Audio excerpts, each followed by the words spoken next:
Hi friends, இப்போ நம்ம தமிழும் சரஸ்வதியும் சீரியலோட ரிவ்யூ தான் பார்க்க போகிறோம். வாங்க வீடியோக்குள்ளே போகலாம். இதில் ஃபர்ஸ்ட் சீன்லேயே ஒரு பக்கம் சரஸ்வதி அந்த வார்டன் லேடியால் ரொம்பவே கொடுமைப்படுறத கேள்விப்படுற தமிழோ ரொம்பவே சுகமடைஞ்சு இந்த விஷயத்தை எப்படியாவது நம்ம ஹை லெவலில் கொண்டு போனாதான் சரஸ்வதியை இந்த கொடுமையிலேருந்து காப்பாற்ற முடியும்னு சொல்லிட்டு அவங்களுக்கு ஹெல்ப் பண்ணுற அந்த போலீஸ் கிட்ட சரஸ்வதி ஜெயிலில் எவ்வளோ கஷ்டப்படுறாங்கன்ற விஷயத்த சொன்னது மட்டும் இல்லாமல் எப்படியாவது அந்த வார்டன் லேடியை அந்த ஜெயிலேருந்து மாற்ற முடியுமான்னு சொல்லி கேட்குறாங்க. ஆனால் அதுக்கு அந்த போலீஸ்காரங்களும் என்னால் முடிஞ்ச ஹை அஃபிஷியல் கிட்ட நான் சொல்லி பார்க்குறேன், ஆனாலும் எனக்கு தெரிஞ்ச அந்த வார்டன் லேடியை ஜெயிலேருந்துலாம் ட்ரான்ஸ்ஃபர் பண்ண முடியாது, ஆனா என்ன அவங்களுக்கு ஒரு வார்னிங் மட்டும் கொடுக்க முடியும்னு சொல்லிட்டு அவங்களுக்கு தெரிஞ்ச ஐ அஃபிஷியல் மூலமா அந்த வார்டன் லேடிக்கு ஒரு வார்னிங் கொடுக்க வைக்கிறாங்க. ஆனா அந்த வார்டன் லேடியோ இதுக்கப்புறமாவது சரஸ்வதியை கொடுமைப்படுத்தாம இருப்பாங்கன்னு நினைச்சா நமக்கு இந்த வார்னிங்ல கிடைக்கிறதுக்கு காரணமே இந்த சரஸ்வதி தான். இதுக்கப்புறமாவும் இவளை இங்கே நிம்மதியா இருக்கவே விடக்கூடாதுன்னு சொல்லிட்டு அவங்களோட கொடுமையை இன்னுமே ஜாஸ்தி பண்றாங்க. அதனால சரஸ்வதி ரொம்பவே கஷ்டப்பட்டுட்டு இருக்காங்க. ஆனா இது எதுவுமே தெரியாத தமிழோ இதுக்கப்புறமாவது சரஸ்வதி நிம்மதியா இருப்பாங்கன்னு நினைச்சிட்டு அவங்க மேல இருக்க கொலைப்பழியை எப்படியாவது தீக்கணுன்றதுக்காக அந்த ஃபாரன்சிக் ஆபீசர் நல்லவங்கன்னு கொஞ்சம் தெரிஞ்சுக்கிட்டு அவங்க கிட்ட போயிட்டு டைரக்டாவே மேக்னாவோட கொலை விஷயத்தை பத்தி கேட்க ஆரம்பிக்கிறாங்க. உடனே அந்த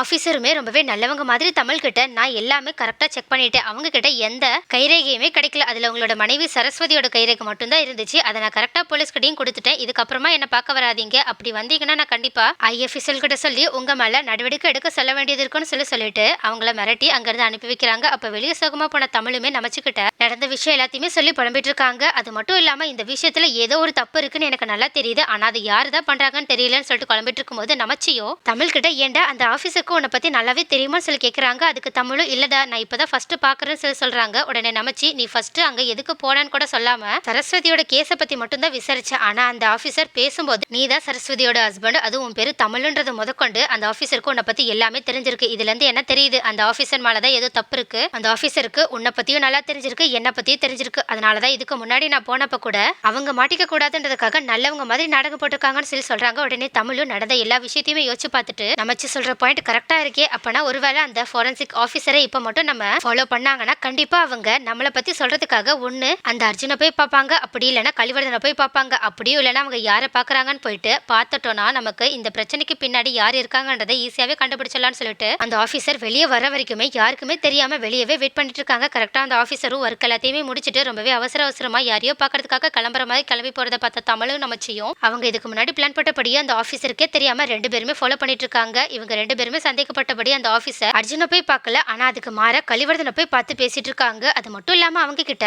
தமிழும் நமச்சி அவங்க கிட்ட வந்து போட்டு வாங்குற மாதிரி கேட்டது எல்லாத்தையுமே சொல்லிட்டு நல்ல வேலை நீங்க முன்னாடியே அவங்களோட ரெண்டு பேரோட போட்டோ காமிச்சு அவங்கள பத்தின விவரத்தை சொன்னனால நான் மாட்டிக்காம தப்பிச்சிட்டேன், அப்படி இல்லைன்னா ஒரு நிமிஷத்துல என்னையே நம்ப வச்சு என் வாயில இருந்த எல்லா உண்மையுமே வர வச்சிருப்பாங்கன்னு சொல்றாங்க. உடனே இதை கேட்ட கலிவர்தனும் எனக்கு நல்லா தெரியும், அந்த அர்ஜுன் கிட்ட இந்த பொறுப்பை ஒப்படைச்சா அவன் இப்படிதான் எதை பத்தியுமே கவலைப்படாம பொறுப்பு இல்லாம நடந்துப்பான்னு, அதனால்தான் நான் முன்கூட்டியே என்னென்ன நடக்கும்னு யூகிச்சு அதுக்கேற்ற மாதிரி எல்லா ஆதாரத்தையுமே செட் பண்ணி வச்சிருக்கேன், அதனால தான் நான் இந்த நிலைமையிலையும் நான் இப்படி கெத்தா இருக்கேன்னு சொல்லிட்டு அவங்க கிட்ட பேசிட்டு அவங்களுக்கு இன்னும் கொஞ்சம் பணத்தை கொடுக்குறாங்க. அப்போ கரெக்டா இந்த விஷயத்த அர்ஜுன் போட்டோ எடுத்துட்டு நம்ம சந்தேகப்பட்டபடியே இதுக்கு பின்னாடி கலிவர்தன் தான் இருக்கான்னு சொல்லிட்டு உடனடியே இந்த விஷயத்த போலீஸ் கிட்ட சொல்லணுன்றதுக்காக ரெண்டு பேருமே கிளம்பி போலீஸ் ஸ்டேஷனுக்கு போயிட்டு அந்த போலீஸ் கிட்ட காட்டி உங்களுக்கு இந்த ஆதாரம் போதுமா, இதுக்கப்புறமா அந்த ஃபாரன்சிக் ஆபீசரை நீங்க விசாரிக்கிற மாதிரி விசாரிச்சா கண்டிப்பா உண்மை எல்லாமே வெளியே வந்துடும் சொல்றாங்க. உடனே இதை பார்த்த போலீஸ்காரங்களும் கண்டிப்பா நாங்க விசாரிக்கிறோம், ஏன்னா எனக்கு ஏற்கனவே அந்த கலிவர்தன் மேல சந்தேகம் இருந்துச்சு, அதை நிரூபிக்கிற மாதிரி இப்போ ஒரு ஆதாரம் கிடைச்சிருக்கு, கண்டிப்பா இந்த விஷயத்துல நான் உங்களுக்கு உதவிகரமா இருப்பேன்னு சொல்லிட்டு உடனடியா அந்த ஆபீசரை போய் பார்த்துட்டு அவங்களை விசாரிக்கிறதுக்காக போலீஸ் ஸ்டேஷனுக்கு கூட்டிட்டு வராங்க. இதனால அந்த ஆபீசருமே ரொம்பவே பயத்தோட இருக்காங்க. ஆனா போலீஸ்காரங்களும் அவங்க கிட்ட துருவி கேள்வி மேல கேள்வியா கேட்டுட்டு இருக்காங்க. ஆனா இதுக்கு முன்னாடியே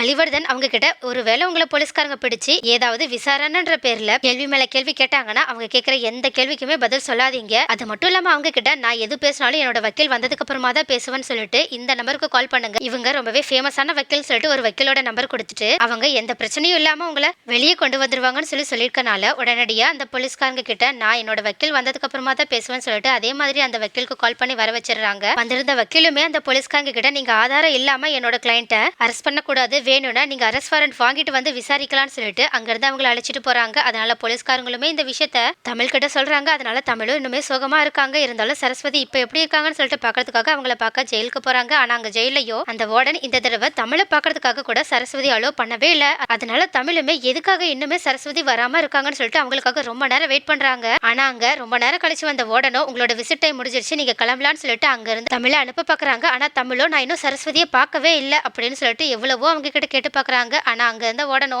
அதெல்லாம் எங்களுக்கு தெரியாது, அந்த பொண்ணு வரலன்னா எங்களால எதுவும் பண்ண முடியாது, அதனால விசிட் டைம் முடிஞ்சிருச்சு, இதுக்கப்புறமும் நீங்க இங்க இருக்க கூடாதுன்னு சொல்லிட்டு தமிழை அடிச்சு துரத்தாத குறையா அங்க இருந்து அனுப்புறாங்க. அப்போ இது எல்லாத்தையும் எல்லாத்தையுமே பார்த்துட்டு இருக்க அங்க இருக்க ஒரு நல்ல கைதியோ தமிழ் கிட்ட நடந்த விஷயத்த எல்லாத்தையுமே சொல்றாங்க. உடனே இதனால ரொம்பவே ஷாக்கான தமிழோ அந்த கைதியோட மனசை மாத்துற மாதிரி நான் வெளியே இருந்து எவ்வளவுதான் சரஸ்வதிக்கு உதவி பண்ணணும்னு நினைச்சாலும் யாருமே உதவி பண்ண விட மாட்டேங்கிறாங்க. ஆனா உங்களை மாதிரி நல்லவங்க நிறைய பேர் ஜெயில இருக்காங்கன்னு தெரியும். அவங்க மூலியமா எப்படியாவது சரஸ்வதிய பாத்துக்கோங்கன்னு சொல்லி அவங்க கிட்ட கெஞ்சிட்டு இருக்காங்க. உடனே இதனால மனசிறங்கி போன அந்த கைதியும் நாங்க இனிமே சரஸ்வதியை பாத்துக்கிறோம், நீங்க எதுக்கும் கவலைப்படாம போங்கன்னு சொல்லிட்டு ஜெயிலுக்குள்ள வந்துட்டு அவங்களுக்கு தெரிஞ்ச எல்லா கைதிகள் கிட்டையும் சொல்லி சரஸ்வதிக்கு ஆதரவா இனிமே நம்ம இருக்கணும்னு சொல்லிட்டு எல்லாருமே ஒன்னா ஒரு டீம் மாதிரி சேர ஆரம்பிக்கிறாங்க. அது மட்டும் இல்லாம இதுக்கப்புறமா அந்த ஓடனால சரஸ்வதிக்கு எந்த ஒரு பாதிப்பும் வரக்கூடாதுன்னு சரஸ்வதியை நோட் பண்ணிக்கிட்டே இருக்காங்க. அதே மாதிரி இது எதுவுமே தெரியாத அந்த உடனடி மறுபடியும் சரஸ்வதியை கொடுமைப்படுத்துறதுக்காக வரும்போது எல்லாருமே சரஸ்வதிக்கு ஆதரவா அவங்களோட பின்னாடி நின்றுட்டு இருக்காங்க. அதே மாதிரி அவங்களுக்கு காரமான சாப்பாடு கொடுக்கும்போது கூட எல்லா கைதிகளுமே அவங்களோட சாப்பாட்டை சரஸ்வதிக்கு கொடுத்துட்டு இருக்காங்க. அதே மாதிரி அவங்க தூங்கும்போது அவங்க மேல தண்ணி ஊத்துறதுக்காக போகும்போது கூட அந்த வாளி எல்லாத்தையுமே தட்டி விட்டுட்டு ரொம்ப பெரிய பிரச்சனை பண்ணிட்டு இருக்காங்க.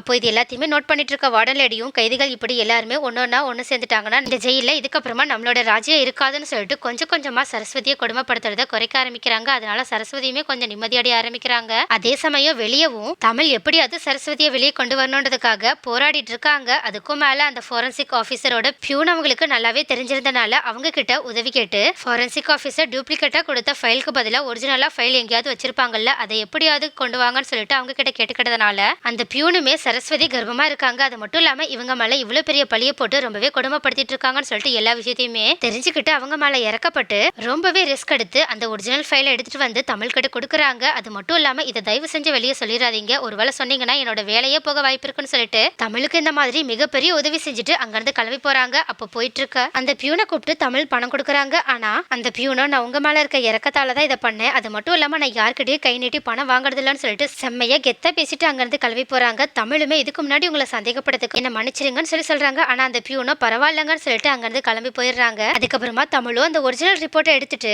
போலீஸ் ஸ்டேஷனுக்கு போயிட்டு இருக்காங்க. ஆனா இன்னொரு பக்கமும் இந்த விஷயம் தெரிஞ்ச அர்ஜுனும் எப்படியாவது தமிழ் கிட்ட இருந்து அந்த ஒரிஜினல் ரிப்போர்ட்டை வாங்கி ஆகணும்னு சொல்லிட்டு மறுபடியுமே ஆளுங்களை செட் பண்ணி தமிழை தாக்கிட்டு அந்த ஒரிஜினல் ரிப்போர்ட்டை எடுக்கிறதுக்காக பிளான் போட்டுட்டு இருக்காங்க. நெக்ஸ்ட் என்ன நடக்கும், தமிழ் எப்படியாவது அந்த ஒரிஜினல் ரிப்போர்ட்டை போலீஸ்காரங்க கிட்ட ஒப்படைச்சு சரஸ்வதி மேல எந்த தப்பு இல்லைன்றதை நிரூபிச்சுட்டு உண்மையான குற்றவாளிகளை ஜெயில தள்ளுவாங்களா, அப்படி இல்லைன்னா நடுவுலையே பூந்து அர்ஜுனோட ஆளுங்க தமிழ் கிட்ட இருக்க அந்த ஆதாரத்தை வாங்கி தமிழுக்கு ரொம்ப பெரிய அடியை கொடுக்க போறாங்களா என்ன, அடுத்து என்னதான் நடக்க போது, தமிழ் எப்படிதான் சரஸ்வதியை வெளியே கொண்டு வர போறாங்க. அது மட்டும் இல்லாம இப்பதான் ஜெயில இருக்க சரஸ்வதி கொஞ்சம் நிம்மதியா இருக்க ஆரம்பிச்சிருக்காங்க. ஆனா கூடிய சீக்கிரம் தமிழ் சரஸ்வதி மேல எந்த தப்பும் இல்லைன்னு சொல்லிட்டு உண்மையை நிரூபிச்சு அவங்கள வெளியே கூட்டிட்டு வருவாங்களா இல்லையான்றத அடுத்த வீடியோல பார்க்கலாம்.